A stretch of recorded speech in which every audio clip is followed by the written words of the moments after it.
درسقرآن.com آپ کے لیے پیش کرتا ہے تفسیر قرآن مولانا اسلم شیخو پوری صاحب کی آواز میں۔ اور اللہ کہتا ہے یاد کرنے کے لیے آسان، پڑھنے کے لیے آسان اور سمجھنے کے لیے آسان۔ اس کے علاوہ اس مقبول ویب سائٹ پر آپ سنیے معروف عالم دین کے اصلاحی بیانات۔ تو اسلام کا نظریہ یہ ہے انا للہ و انا الیہ راجعون۔ حمد و نعت، بچوں کے لیے اصلاحی کہانیاں اور بہت کچھ۔ محمد کا روضہ قریب آ رہا ہے، بلندی میں اپنا نصیب آ رہا ہے۔ www.darsequran.com۔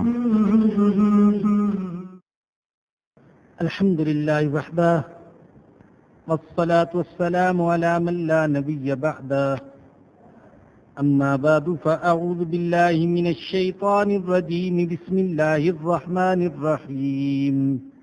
وقالوا لن يدخل الجنة إلا من كان هودا أو نصارى تلك أمانيهم قل هاتوا برهانكم إن كنتم صادقين بلى من أسلم وجهه لله وهو محسن فله أجره عند ربه ولا خوف عليهم ولا هم يحزنون۔ صدق اللہ العظیم۔ آج ہم نے سورۃ البقرہ کی آیت نمبر 111 سے درس کا آغاز کیا ہے۔ اللہ فرماتے ہیں کہ یہ کہتے ہیں جنت میں صرف وہی داخل ہوگا جو یہودی ہوگا یا عیسائی ہوگا۔ یہودی کہتے ہیں کہ جنت میں صرف یہودی جائیں گے اور کوئی نہیں جائے گا۔ عیسائی کہتے ہیں کہ جنت میں صرف عیسائی جائیں گے اور کوئی نہیں جائے گا۔ اللہ فرماتے تلک امانیہم، یہ ان کی آرزویں ہیں، تخیلات ہیں، خوش کن امیدیں ہیں، خود ساختہ نظریات ہیں۔ قل ہاتوا برہانکم ان کنتم صادقین، فرما دیجئے کہ تم اپنی دلیل لاؤ اگر تم سچے ہو۔ دلیل لاؤ، دلیل، اسلام دلیل کا مذہب ہے، قرآن دلیل والی کتاب ہے، بغیر دلیل کے دعویٰ معتبر نہیں ہے، اور دعویٰ بھی اتنا بڑا کہ پوری دنیا میں سے صرف یہودی جنت میں جائیں گے یا صرف نصارہ جنت میں جائیں گے۔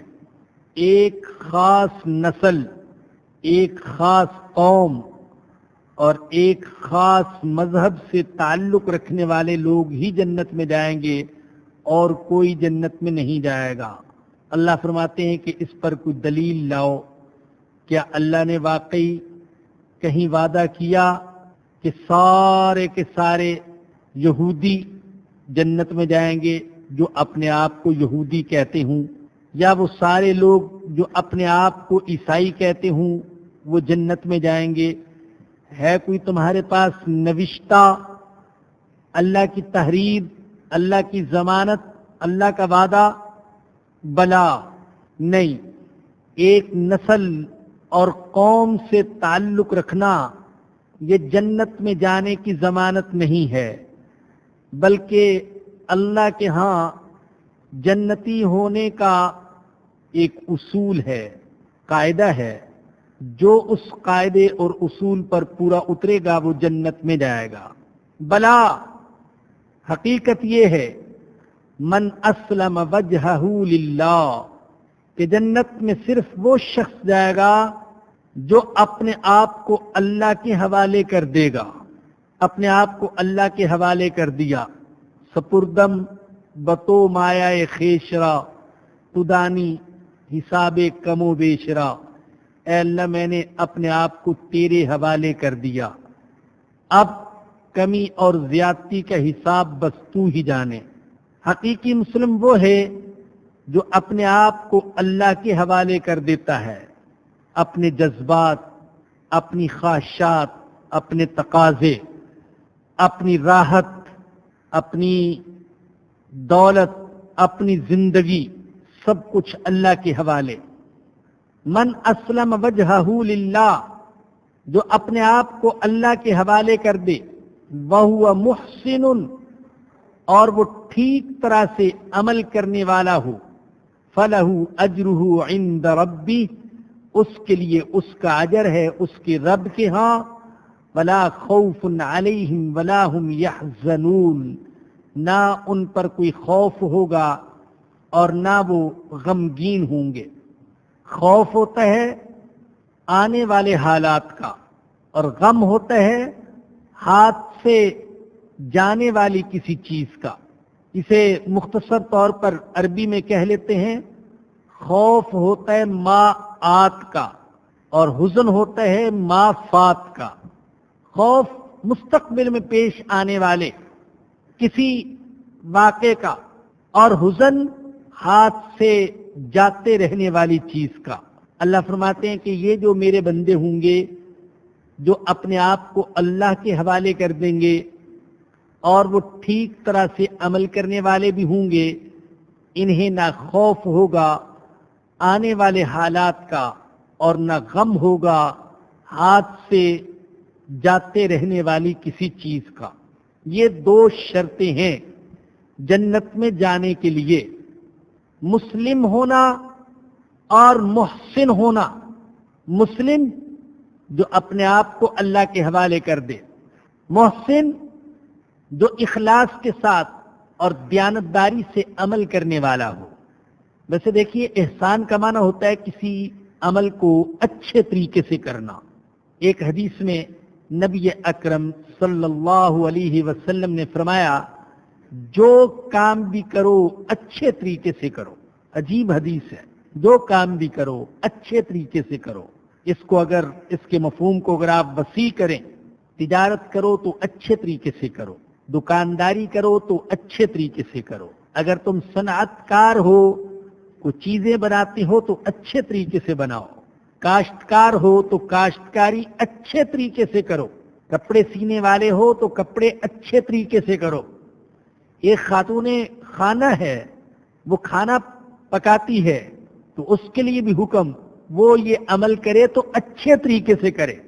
حضور نے اس کو وسیع فرمایا، یعنی یہ حدیث صرف عبادت تک محدود نہیں، کیونکہ آگے آپ نے خود فرمایا ہر عمل اچھے طریقے سے کرو. اگر تم جانور کو ذبح کرو تو اسے بھی اچھے طریقے سے ذبح کرو. اور وضاحت بھی فرما دی، اچھے طریقے سے ذبح کرنا کیا ہے کہ چھری کو تیز کر لو، کیونکہ اگر چھری کند ہوگی تو اس کی وجہ سے جانور کو تکلیف ہوگی. یا تم ذبح کرنا جانتے ہی نہیں اور ایسی ذبح کرنے لگ گئے تو جانور کو تکلیف ہے. فرمایا نہیں، چھری تیز کر لو پھر جانور کو ذبح کرو. اس سے معلوم ہوتا ہے کہ یہ جو آپ نے فرمایا کہ جو عمل کرو اچھے طریقے سے کرو، اس کا تعلق صرف عبادت کے ساتھ نہیں بلکہ زندگی کے ہر شعبے کے ساتھ ہے. جتنے بھی جائز کام ہیں، چاہے ہماری معاشرتی زندگی سے تعلق رکھتے ہوں یا معاشی زندگی سے تعلق رکھتے ہوں. احسان کا ایک معنی تو یہ ہے، اور احسان کا دوسرا معنی ہے اخلاص. اس معنی کے اعتبار سے احسان کو تصوف کے لیے بھی استعمال کیا جاتا ہے، سلوک کے لیے بھی استعمال کیا جاتا ہے. اس لیے کہ ایک حدیث میں اللہ کے نبی نے فرمایا، جب آپ سے پوچھا گیا کہ احسان کیا ہے تو فرمایا کہ احسان یہ ہے کہ تم اللہ کی عبادت یوں کرو گویا کہ تم اللہ کو دیکھ رہے ہو. اور اگر یہ نیت دل میں نہیں بٹھا سکتے تو کم از کم یہ تو یقین رکھو کہ اللہ مجھے دیکھ رہا ہے. اگر آپ دیکھیں تو اس کے اندر بھی وہی اچھے طریقے سے عمل کرنے والا معنی پایا جاتا ہے، کیونکہ جب یہ یقین ہوگا دل میں کہ میرا اللہ مجھے دیکھ رہا ہے تو پھر قیام اچھے طریقے سے کرے گا، رکوع اچھے طریقے سے کرے گا، سجدہ اچھے طریقے سے کرے گا، دعا اچھے طریقے سے کرے گا، مناجات، تسبیح و تقدیس یہ اچھے طریقے سے کرے گا جب دل کے اندر یہ یقین ہوگا کہ اللہ مجھے دیکھ رہا ہے۔ تو دو شرطیں ہیں جنتی ہونے کے لیے، اللہ پاک یہ دونوں شرطیں ہمیں نصیب فرما دے، ایک مسلم ہونا اور دوسرے محسن ہونا۔ اکیلا ایمان یہ کسی کے جنتی ہونے کے لیے کافی نہیں ہے، بالخصوص صرف دعویٰ کہ میں مسلم ہوں لہذا میں جنتی ہوں، یہ دعویٰ قابل قبول نہیں۔ قرآن کریم میں اللہ نے جہاں ایمان کا ذکر کیا تو اس کے ساتھ ساتھ عمل صالح کا بھی ذکر کیا۔ آپ جانتے ہیں جگہ جگہ فرمایا ان الذین آمنوا وعملوا الصالحات۔ ہم قرآن کی ابتدا کرتے ہیں تو اللہ فرماتے الذین یؤمنون بالغیب ویقیمون الصلاۃ، آگے اعمال ذکر فرمائے۔ اسی طرح اللہ فرماتے ومن یعمل من الصالحات من ذکر او انثی وهو مؤمن فاولئک يدخلون الجنہ، جو بھی کوئی نیک عمل کرے گا خواہ مرد ہو یا عورت مگر شرط یہ ہے کہ مومن ہو، تو فرمایا کہ وہ جنت میں داخل ہوں گے۔ اسلام نے اس اعتبار سے مرد اور عورت میں کوئی فرق نہیں رکھا، عبادت کے ذریعے سے، اطاعت کے ذریعے سے، ایمان اور عمل صالح کے ذریعے سے جیسے مرد اللہ کا محبوب، ولی اور مقرب بن سکتا ہے، عورت بھی اسی طریقے سے اللہ کی پیاری اور اللہ کی محبوب بندی اور ولیہ بن سکتی ہے۔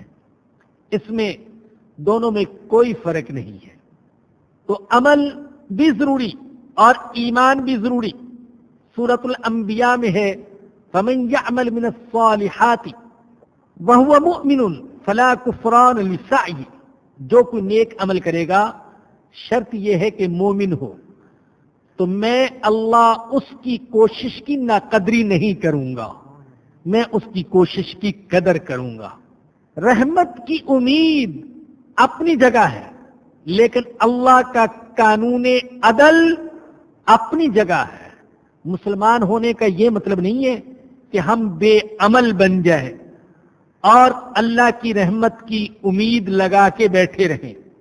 اللہ کا قانون عدل تو یہ ہے، اللہ فرماتے فمن یعمل مثقال ذرۃ خیرا یرا ومن یعمل مثقال ذرۃ شرا یرا، جو رائی کے دانے کے برابر بھی نیک عمل کرے گا وہ قیامت کے دن اس کو دیکھ لے گا، اور جو رائی کے دانے کے برابر بھی برائی کرے گا تو وہ بھی اس کو دیکھ لے گا۔ تو مسلمان ہونے کا مطلب یہ نہیں کہ ہم عمل چھوڑ دیں، یہ تو یہود و نصارہ کا طریقہ تھا۔ آج مسلمان بھی اسی غلطی کا شکار ہے اور سمجھتے ہیں کہ نسلی مسلمان ہونا یہ ہمارے جنتی ہونے کے لیے کافی ہے، اور وہ وعدے جو اللہ نے حقیقی مسلمانوں کے ساتھ کیے ہیں، ہمارے جیسے نقلی مسلمان، ظاہری مسلمان، دکھاوے کے مسلمان یہ چاہتے ہیں کہ وہ وعدے ہمارے حق میں پورے ہوں۔ اللہ نے وعدے تو کیے صحابہ سے، تمہارے لیے آسمان سے فرشتے نازل کروں گا، جب تم میدان جنگ میں جاؤ گے تو فرشتے قطار در قطار تمہاری مدد کے لیے اتریں گے۔ اب مسلمان تو ہمارے جیسے، اعمال ہمارے جیسے، اور جب کفار سے ٹکراؤ ہوتا ہے تو ہم آسمان کی طرف دیکھتے ہیں کہ وہ وعدے جو اللہ نے صحابہ کے ساتھ کیے تھے وہ ہمارے ساتھ بھی ہیں، تو فرشتے کیوں نہیں نازل ہو رہے اور ہمیں غلبہ اور عزت کیوں نہیں حاصل ہو رہی؟ یہ خیال دل میں بیٹھ گیا کہ عزت، غلبہ، فتح اور کامیابی یہ مسلمانوں کے لیے ہے، چاہے وہ صرف نسلی مسلمان ہوں، صرف نام کے مسلمان ہوں، صرف رجسٹر کی حد تک مسلمان ہوں، ایسا نہیں ہے میرے بزرگوں اور دوستوں اور ماؤں بہنوں بیٹیوں۔ ہر عمل کی الگ خاصیت ہے، جو کوئی وہ عمل کرے گا تو اس کے ساتھ وہ خاصیت بھی آئے گی۔ اگر کافر تجارت میں محنت کرے گا تو تجارت میں وہ ہم سے آگے نکل جائے گا، اگر سائنس میں وہ محنت کرے گا تو ہم سے آگے نکل جائے گا۔ اللہ ایسا نہیں کرتا کہ محنت کوئی کرے اور کامیابی کسی اور کو مل جائے۔ ہم یہ چاہتے ہیں کہ کافر ایسے ہی ناکام ہوتے رہے، چاہے وہ محنت کرے، اور ہم ایسے ہی کامیاب ہوتے رہیں چاہے ہم کچھ بھی نہ کریں۔ سائنس پر ہماری اجارہ داری ہو بغیر عمل کے، تجارت پر ہماری اجارہ داری ہو بغیر عمل کے، خوشحالی ہمیں حاصل ہو بغیر عمل کے، حالانکہ یہ اللہ کے قانون کے خلاف ہے۔ جو ان میدانوں میں محنت کرے گا اس کو کامیابی ملے گی، چاہے وہ یہودی ہو یا کہ عیسائی ہو۔ تو ہمیں یہ ذہن سے نکال دینا چاہیے کہ محض نسلی مسلمان ہونا ہماری ترقی اور غلبے اور عزت کی ضمانت بن سکتا ہے۔ اللہ نے اصول بیان فرما دیا، بلا حقیقت یہ ہے کہ جنت میں صرف وہ شخص جائے گا جس کے اندر دو شرطیں، پہلی شرط یہ کہ وہ اپنے آپ کو اللہ کے حوالے کر دے، اور دوسری شرط یہ کہ وہ ٹھیک طرح سے عمل کرنے والا ہو، ان پر نہ کوئی خوف اور نہ یہ غمگین ہوں گے۔ وقالت الیہود لیست النصارى علی شیء، یہودی کہتے ہیں عیسائیوں کے پاس کوئی دلیل نہیں ہے، عیسائی کسی چیز پر نہیں۔ وقالت النصارى لیست الیہود علی شیء، اور نصارہ کہتے ہیں یہودی کسی چیز پر نہیں۔ اللہ کہتے ہیں یہود و نصارہ صرف اس دعوے پر اکتفا نہیں کرتے کہ ہم جنت میں جائیں گے، بلکہ یہود مسیح علیہ السلام پر ایمان نہیں رکھتے۔ ان کا یہ دعویٰ ہے کہ وہ مسیح ابھی تک آیا ہی نہیں جس کی اللہ نے تورات میں بشارت سنائی ہے، وہ مسیح آیا ہی نہیں، چنانچہ وہ عیسیٰ علیہ السلام کو نہیں مانتے۔ اور عیسائیوں کے بارے میں کہتے ہیں کہ ان کے پاس کوئی چیز نہیں۔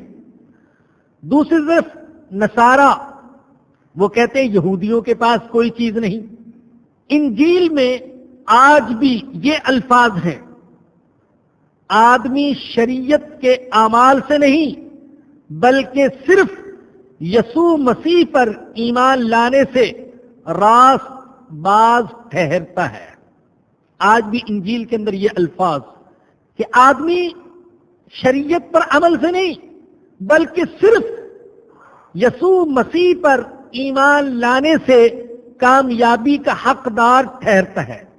اور انجیل میں جب یہ الفاظ آتے ہیں نا کہ شریعت، آدمی شریعت پر عمل سے نہیں، تو شریعت سے مراد تورات ہوتی ہے۔ گویا کہ انجیل میں یہ دعویٰ کیا گیا کہ تورات پر عمل کرنے سے کچھ نہیں ہوگا جب تک کہ مسیح علیہ السلام پر ایمان نہ لایا جائے۔ دوسری طرف یہودی کہتے ہیں کہ مسیح آیا ہی نہیں ہے، اور وہ عیسائیوں کو کہتے ہیں کہ تمہارے پاس کوئی دلیل نہیں۔ وَهُمْ يَتْلُونَ الْكِتَابَ، حالانکہ یہ سب کتاب پڑھتے ہیں۔ انبیاء بنی اسرائیل کے صحیفوں کا جو مجموعہ ہے اس کو کہتے ہیں عہد نامہ عتیق۔ عہد نامہ عتیق یہودی بھی پڑھتے ہیں اور عیسائی بھی پڑھتے ہیں، لیکن اس کے باوجود دونوں ایک دوسرے کی نفی کرتے۔ جب یہودیوں اور عیسائیوں نے ایک دوسرے کی نفی کی تو مشرک بھی خاموش نہ رہے، حالانکہ وہ جاہل تھے۔ فرمایا کذالک قال الذین لا یعلمون مثل قولہم، اسی طریقے سے کہا ان لوگوں نے جو کچھ بھی نہیں جانتے ان جیسی بات، مشرکوں نے کہا یہودی اور عیسائی دونوں گمراہ ہیں، ان کے پاس کوئی دلیل نہیں، ہدایت پر تو صرف ہم ہیں۔ اللہ کہتے ہیں فاللہ یحکم بینہم یوم القیامہ، اللہ ان کے درمیان قیامت کے دن فیصلہ کر دے گا، فیما کانوا فیہ یختلفون، اس میں جس میں وہ اختلاف کرتے ہیں۔ جیسا کہ میں بار بار عرض کرتا رہتا ہوں، اللہ پاک یہود و نصارہ کہ یہ جو حالات بیان کرتے ہیں تو محض وقت گزارنے کے لیے نہیں اور دلچسپی کے لیے نہیں اور قصے کہانی کے طور پر نہیں اور محض تاریخ کو محفوظ کرنے کے لیے نہیں، بلکہ مسلمانوں کو نصیحت دلانے کے لیے۔ آج ہم مسلمان فرقوں کے بارے میں غور کریں تو ان کا بھی یہی حال ہے۔ ہر فرقہ یہ کہتے ہیں جنتی صرف ہم ہیں، جو ہمارے فرقے سے تعلق رکھتے ہیں وہ جنتی، باقی سارے کے سارے جہنمی۔ چنانچہ ایک کہتے جنت میں جانا چاہتے ہو تو اہل حدیث بن جاؤ، دوسرا کہتے بریلوی بن جاؤ، تیسرا کہتے دیوبندی بن جاؤ، یہ مذہب اختیار کر لو تو تم جنتی ہو، ورنہ تم جنت میں نہیں جا سکتے۔ اور ہر فرقہ یہی کہتے اس کے پاس کوئی دلیل نہیں، دلائل صرف ہمارے پاس ہے۔ ہر ایک دوسرے کی نفی کرنے میں لگا ہوا ہے۔ اور پھر ہر فرقے میں ذیلی فرقے بھی، فرقہ واریت کی مثال ایسی جیسے کہ ایک ماں ہے، وہ بچے دیتی جاتی ہے، مزید فرقہ واریت کے بچے دیتی جاتی ہے، ذیلی فرقے۔ چنانچہ مسلمان تقسیم در تقسیم کا شکار ہے، کہیں عرب اور عجم کی تقسیم، کہیں گورے اور کالے کی تقسیم، کہیں ان فرقوں کی تقسیم۔ یاد رکھیے اختلاف ممنوع نہیں ہے، اختلاف حرام نہیں ہے۔ اللہ کے نبی نے تو صحابہ کرام کی ایسی تربیت کی کہ خود اپنے آپ سے اختلاف کی ان کو اجازت دی۔ بے شمار مواقع ہیں جب سارے ادب اور احترام کے باوجود صحابہ کرام نے نبی اکرم صلی اللہ علیہ وسلم سے اختلاف کیا۔ کیا جنگ بدر کے قیدیوں کے بارے میں صحابہ نے اختلاف نہیں کیا؟ حضور کی رائے اور، حضرت عمر کی رائے اور۔ کیا غزوہ احد کے سلسلے میں صحابہ نے اختلاف نہیں کیا؟ حضور اکرم صلی اللہ علیہ وسلم کی رائے یہ تھی مدینہ منورہ میں رہ کر دفاع کیا جائے، باہر نہ نکلا جائے، لیکن نوجوان صحابہ کرام کی رائے یہ نہیں، یا رسول اللہ باہر نکل کر لڑیں گے۔ چنانچہ حضور پھر ہتھیار باندھ کر تشریف لے آئے۔ بعد میں ان صحابہ کو خیال ہوا ہم نے کیوں حضور کی رائے کے آگے سر نہیں جھکایا، عرض بھی کیا یا رسول اللہ جیسے آپ کی مرضی، آپ مدینہ منورہ ہی میں رہ کر دفاع فرمائے، لیکن اللہ کے نبی نے فرمایا نہیں، جب اللہ کا نبی ہتھیار باندھ لیتا ہے تو پھر اتارتا نہیں، اب میں نکلوں گا۔ کئی مواقع ایسے ہیں جس میں صحابہ کرام کو نبی اکرم صلی اللہ علیہ وسلم نے اختلاف کی اجازت دی۔ حضرت ابو بکر سے بعض صحابہ نے اختلاف کیا، حضرت عمر سے اختلاف کیا، حضرت عثمان سے اختلاف کیا، حضرت علی سے اختلاف کیا۔ ان قد آور حوالہ سے بھی اونچی شخصیات سے اختلاف ہو سکتے ہیں تو ہمارے جیسوں سے اختلاف کیوں نہیں ہو سکتا؟ ہم اختلاف کی اجازت نہیں دیتے کہ ہم سے کوئی اختلاف کرے۔ اختلاف مذموم نہیں، صحابہ کرام کے درمیان اختلاف تھا، ہاں ہم مانتے ہیں اختلاف تھا، کوئی اس کو بدنما کر کے بیان نہ کرے۔ اللہ کے نبی نے اختلاف کو اپنی امت کے لیے رحمت قرار دیا ہے، اور اختلاف اگر دائرے میں رہ کر ہو شریعت کے دائرے میں تو واقعی رحمت ہے. اختلاف مذموم نہیں، نفرت مذموم ہے. ہم صرف اختلاف نہیں کرتے، ہم نفرت کرتے ہیں. ایک دوسرے کو دیکھنا گوارا نہیں کرتے. مذہبی جماعتوں میں، سیاسی جماعتوں میں نہ معلوم ہماری کیسی ذہنی تربیت ہوئی ہے، اور آگے ہم اپنی جماعتوں اور اپنے کارکنوں کی ایسی تربیت کر رہے ہیں. کوئی لیڈر کسی بھی جماعت کا ہو یہ پسند نہیں کرتا کہ اختلاف مجھ سے کیا جائے، سب کو میری ہاں میں ہاں ملانی چاہیے، ایسی تربیت کر رہے. چنانچہ ہمارے آپس میں اختلافات، فرقہ واریت اور نفرت کا نتیجہ یہ ہے کہ ہم ہر سطح پر مار کھا رہے ہیں، ملکی سطح پر بھی، بین الاقوامی سطح پر بھی. سچی بات تو یہ ہے کہ ملکی سطح پر بھی مذہبی جماعتوں میں آپس میں جیسا اتحاد ہونا چاہیے ویسا اتحاد نہیں ہے. اگر یہ اتحاد ہوتا تو لادینی جماعتوں کے مقابلے میں ان کو عزت اور غلبہ حاصل ہوتا. یوں ہی عالمی سطح پر بھی مسلمانوں کے درمیان اتحاد نہیں ہے. حضرت شیخ الہند مولانا محمود حسن رحمہ اللہ، اللہ ان کی قبر پر کروڑوں رحمتیں نازل فرمائے، ان انسانوں میں سے تھے جو صرف اپنی ذات کے لیے نہیں سوچتے بلکہ پوری امت کے لیے سوچتے اور تڑپتے ہیں. 4 سال مالٹا کی جیل میں رہے. 70 سال کی عمر میں 70 سال کا بوڑھا عالم دین جس نے ساری زندگی مسند پر بیٹھ کر قرآن اور حدیث کا درس دیا، اسے مالٹا جیسے دور دراز جزیرے میں پھینک دیا گیا. حضرت شیخ الہند رحمۃ اللہ علیہ سے کسی نے اس آزمائش پر افسوس کا اظہار کیا تو عجیب جواب دیا. فرمایا کہ الحمدللہ بمصیبت گرفتارم نہ بمعصیت، اللہ کا شکر ہے مصیبت میں مبتلا ہوا ہوں، گناہ میں مبتلا نہیں ہوا، معصیت میں مبتلا نہیں ہوا. پھر جب حضرت شیخ 4 سال کی مشقت والی اسیری کاٹ کر واپس آئے تو بعض لوگوں نے گویا کہ اس کو بڑا کارنامہ بنا کر پیش کرنا چاہا کہ حضرت بہت بڑی قربانی دی آپ نے امت کے لیے اور بڑی تکلیف کا آپ کو سامنا کرنا پڑا.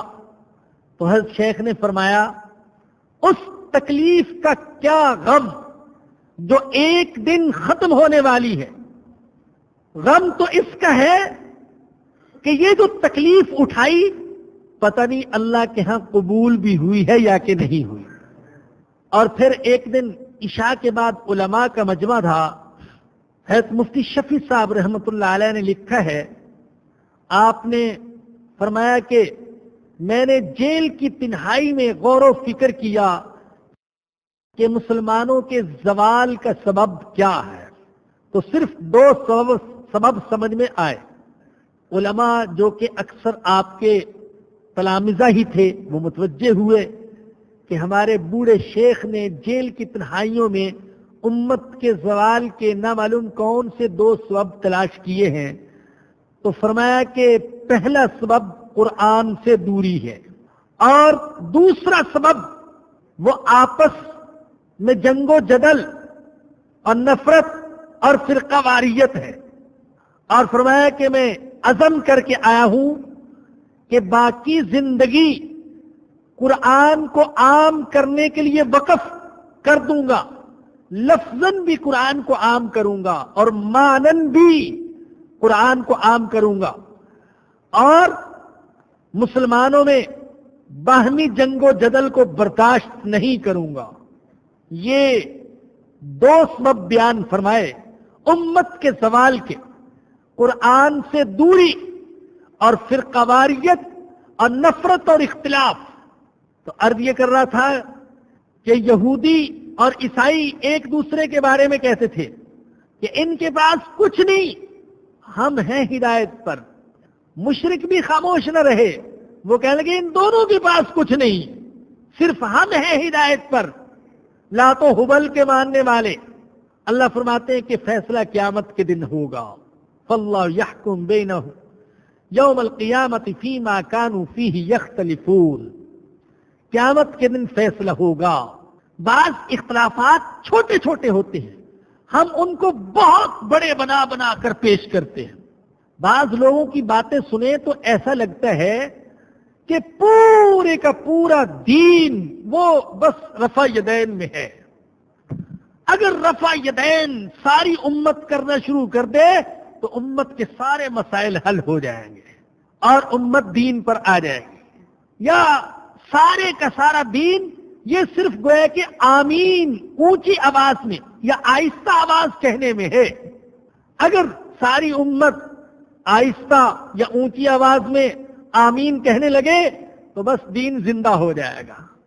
کیسی چھوٹی چھوٹی باتوں میں اختلافات کر رہے اور برداشت نہیں کر سکتے ایک دوسرے کو، اور بعض اوقات چڑھانے کے لیے ایسی حرکتیں کی جاتی ہیں، چڑھانے کے لیے کہ اس فرقے والوں کو سناؤں کہ میں کس طریقے سے آمین کہنے والا ہوں، یا کیسے رفع یدین کرنے والا یا نہ کرنے والا ہوں۔ اگر چڑھانا مقصد ہو گیا تو پھر تو ساری نماز ہی ضائع چلی گئی، غارت چلی گئی۔ تو وسعت، تحمل اور برداشت ضروری ہے۔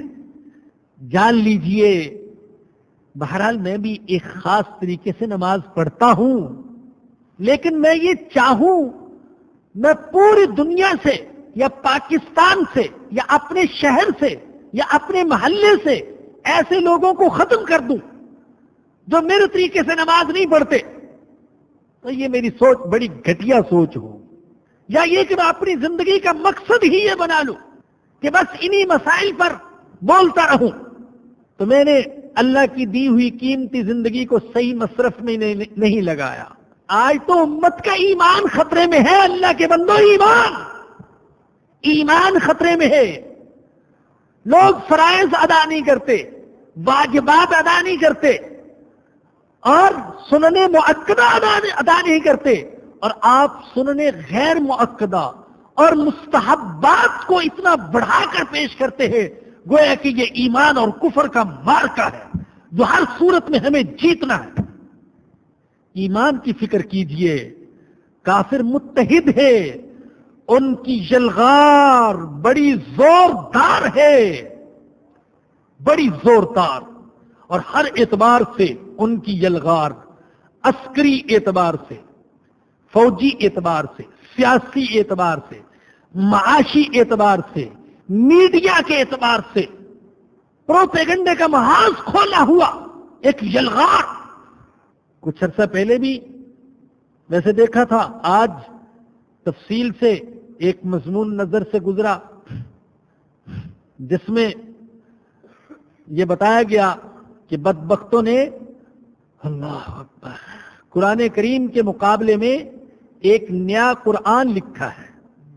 اللہ اکبر، ایک نیا قرآن، مختلف صورتیں بنائی، اور دعویٰ یہ کیا گیا کہ ہم نے جو 1450 سال پرانا قرآن تھا اس کے اندر جو خرابیاں تھی وہ نکال دی ہیں، اور یہ قرآن ایسا ہے کہ اس کے اندر کوئی خرابی نہیں۔ اگر سارے مسلمان اس پر ایمان لے آئے، اس کو قبول کر لیں، تو پھر سارے اختلافات کا خاتمہ ہو سکتا ہے۔ وہ جو اللہ نے فرمایا یہ آج نہیں ہوا، پہلے سے ہو رہا۔ وَإِذَا تُتْلَى عَلَيْهِمْ آيَاتُنَا بَيِّنَاتٍ قَالَ الَّذِينَ لَا يَرْجُونَ لِقَاءَنَا نَأْتِ بِقُرْآنٍ غَيْرِ هَٰذَا أَوْ بَدِّلْهُ، جب ان کے سامنے ہماری آیات پڑھی جاتی ہیں تو وہ لوگ جو آخرت پر یقین نہیں رکھتے وہ کہتے ہیں اے محمد صلی اللہ علیہ وسلم آپ کو دوسرا قرآن لے آئیں، یا کم از کم اس میں تبدیلی کر دیں تو ہم ایمان لے آئیں گے۔ قُلْ مَا يَكُونُ لِي أَنْ أُبَدِّلَهُ مِنْ تِلْقَاءِ نَفْسِي، فرما دیجئے میں خود اس میں تبدیلی کا اختیار نہیں رکھتا، ان اتبع الا ما یوحا الی، میں تو اتباع کرتا ہوں اس کی جو میری طرف وحی کی جاتی ہے۔ اگر محمد صلی اللہ علیہ وسلم تبدیلی کا اختیار نہیں رکھتے تھے تو کوئی دوسرا بھی تبدیلی کا اختیار نہیں رکھتا۔ تو یہاں تک کافروں کی ہمتیں بڑھ گئیں، ان کی یلغار بڑھ گئی، اور ہم اپنے سینے تنگ کیے ہوئے بیٹھے ہوں، ایک دوسرے کو دیکھنا گوارا نہ ہو، کاٹ کھانے کو دوڑتے ہوں، ایک دوسرے کی مسجدوں پر حملے کریں۔ یہ وقت اس کا نہیں، نازک وقت ہے۔ وقت کی نزاکت کو پہچانیے، ایمان کی حفاظت کی فکر کیجیے، اپنے ایمان کی بھی اور سارے مسلمانوں کے ایمان کی حفاظت کی فکر کیجیے۔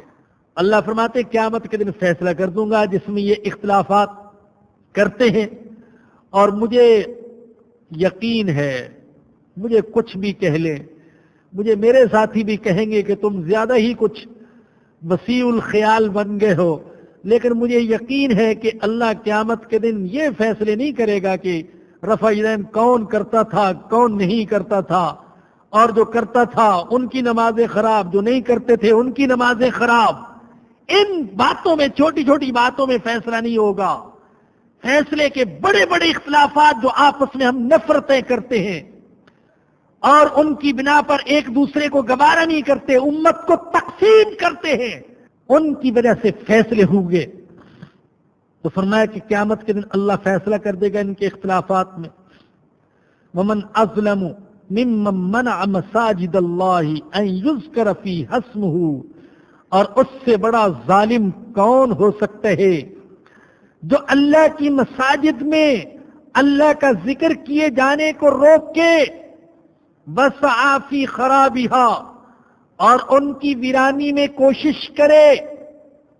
اس سے بڑا ظالم کون جو اللہ کے ذکر سے روکتا ہے اور اللہ کے گھر کو ویران کرنے کی کوشش کرتے۔ یہ کون لوگ؟ کسی نے کہا اس سے مراد یہودی ہیں جنہوں نے کسی زمانے میں شام پر چڑھائی کی تھی، اور بعض جاہلوں نے بیت المقدس کی توہین کی تھی۔ کسی نے کہا نصارہ مراد، جنہوں نے بیت المقدس پر چڑھائی کرنے والے کسی بادشاہ کی مدد کی تھی۔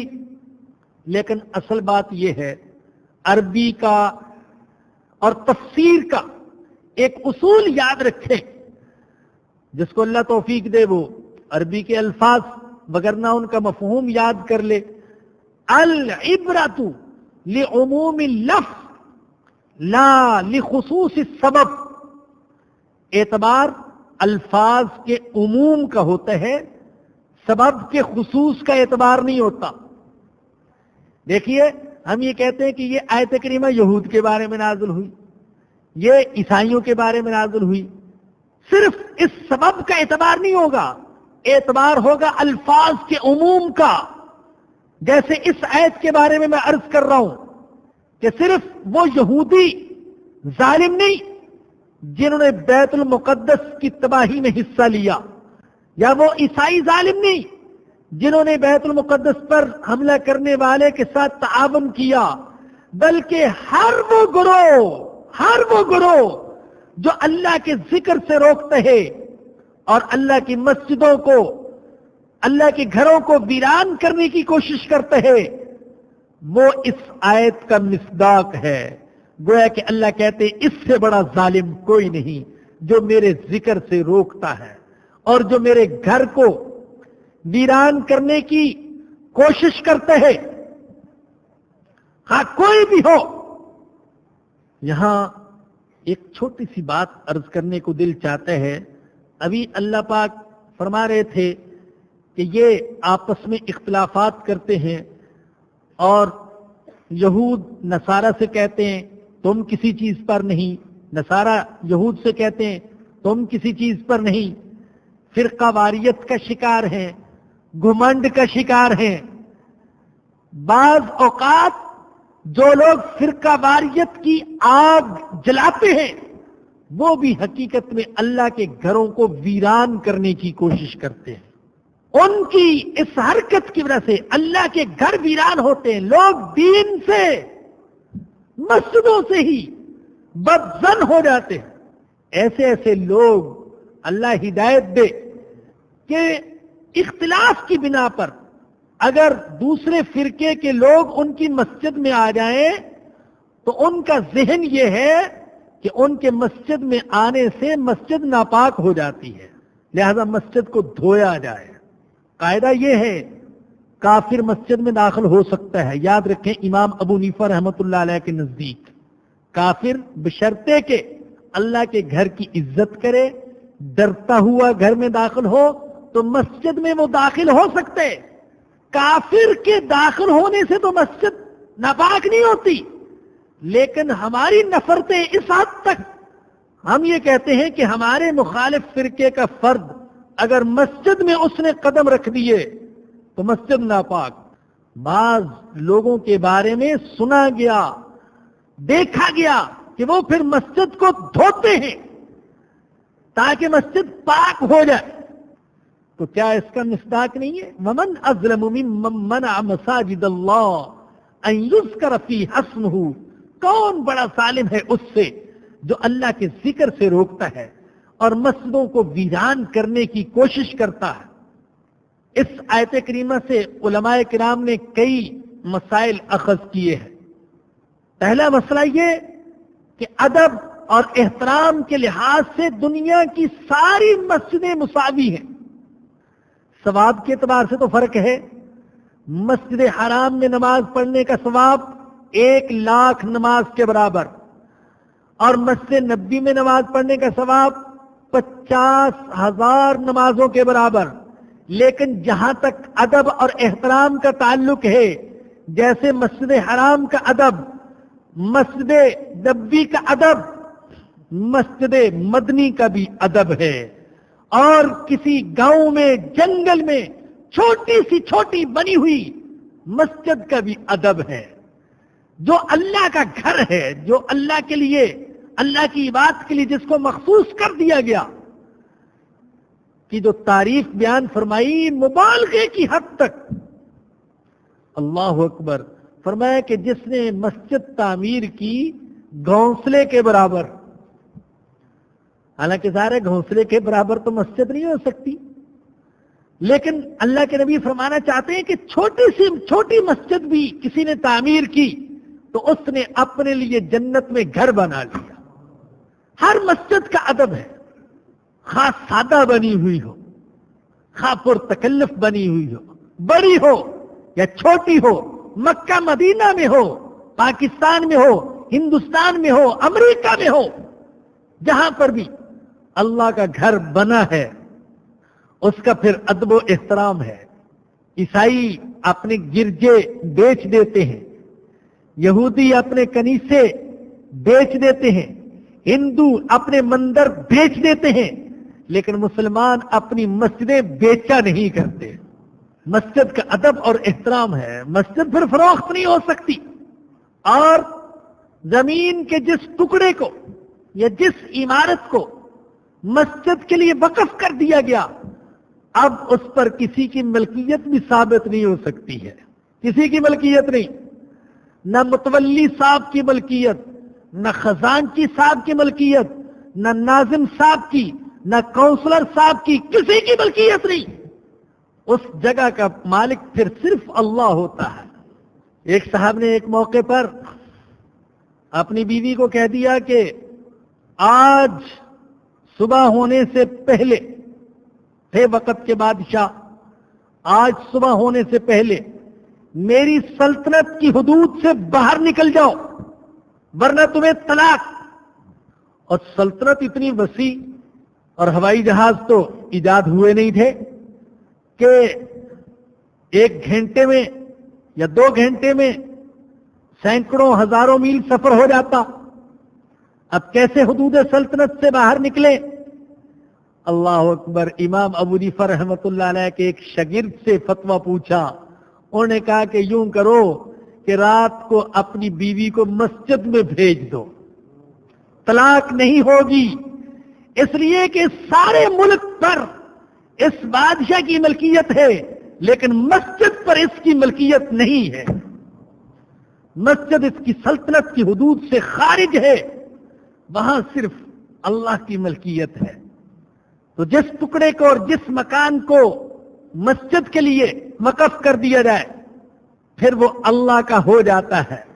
اور یہ بھی یاد رکھیں کہ مسجد کی تعمیر کی بڑی فضیلت اللہ کے نبی نے بیان فرمائی، لیکن ایک ہے چونے اور اینٹوں اور پتھر سے، سیمنٹ سے، ماربل سے مسجد کی تعمیر، اور ایک ہے اللہ سے، سجدوں سے، گریہ و بکا سے، تلاوت سے، انسانوں سے، درس قرآن سے، درس حدیث سے، تعلیم دین سے مسجد کی تعمیر۔ یاد رکھیے چونے اور اینٹوں سے مسجد بنانے کی فضیلت اتنی نہیں ہے جتنی عبادت سے اور انسانوں سے مسجد کو آباد کرنے کی فضیلت ہے۔ اسی لیے تو اللہ نے کہا اجعلتم سقایت الحاج و عمارت المسجد الحرام، اللہ کمن آمن باللہ والیوم الآخر وجاہد فی سبیل اللہ لا یستوون عند اللہ۔ کیا تم یہ سمجھتے ہو کہ حاجیوں کو پانی پلانا اور مسجد حرام کو بنانا، مسجد حرام کو بنانا یہ اس شخص کے برابر عمل ہو سکتا ہے جو اللہ پر ایمان لانے والا اور اللہ کے دین کے لیے مال، جان، اولاد کی قربانی دینے والا؟ لا یستوون عند اللہ، اللہ کہتے ہیں میرے نزدیک برابر نہیں ہو سکتے۔ بہت سے لوگ کہتے ہیں، ہم بھی کہتے ہیں، ماشاءاللہ سعودی حکمرانوں نے بڑے کام کیے، مسجد نبوی کی توسیع کی، مسجد حرام کی توسیع کی، ایسی سہولتیں جن کا پہلے تصور نہیں ہو سکتا تھا۔ لیکن یاد رکھیے صرف تعمیر پر خرچ کرنے کا اتنا ثواب نہیں جتنا اللہ پر ایمان لانے اور اللہ کے دین کی سربلندی کے لیے، امت کی سربلندی کے لیے مال جان کی قربانی دینے کا اجر و ثواب ہے۔ اللہ کہتے ہیں یہ دونوں برابر نہیں ہو سکتے، لا یستوون عند اللہ، اللہ کے نزدیک برابر نہیں ہو سکتے۔ اور پھر ایسے لوگ جو حرام کے پیسے سے مسجد بنا دیں اور یہ سمجھتے رہے کہ میں جنت کا ٹھیکیدار بن گیا ہوں، یا قوم کے پیسے سے، قوم کے خون پسینے کی کمائی، بادشاہوں اور وزیروں نے ناجائز قبضہ کیا ہوا، ظالموں نے، لٹیروں، ڈاکوؤں نے، اور اسی پیسے سے ایک مسجد بھی بنا دی، ایک مدرسہ بھی بنا دیا، اور 2-4 کو مفت عمرے بھی کرا دیے، اور سمجھے کہ ہم جنت کے ٹھیکیدار بن گئے۔ لا یستوون عند اللہ، اللہ کے نزدیک برابر نہیں ہو سکتے۔ اور یہ غلط، پیسہ اپنا نہیں، قوم کا سرمایہ اور حرام کا پیسہ اور حقوق العباد سے دبایا ہوا پیسہ، اور اس سے مسجد بنا کر اللہ پر احسان کر رہا ہے، ایسے شخص کو تو ثواب کی نیت بھی نہیں کرنی چاہیے، ثواب کا سوچنا بھی نہیں چاہیے، ثواب کا سوچنا بھی نہیں چاہیے۔ یہ ایسے ہی ہے جیسے کہ کوئی شخص، اللہ نہ کرے، مجھے باہر سے گوبر اٹھا کر لا کر دے اور یہ امید رکھے کہ میں اس کا شکریہ ادا کروں گا، جزاک اللہ، آپ نے بڑا احسان کیا کہ یہ گوبر لا کر مجھے دے دیا۔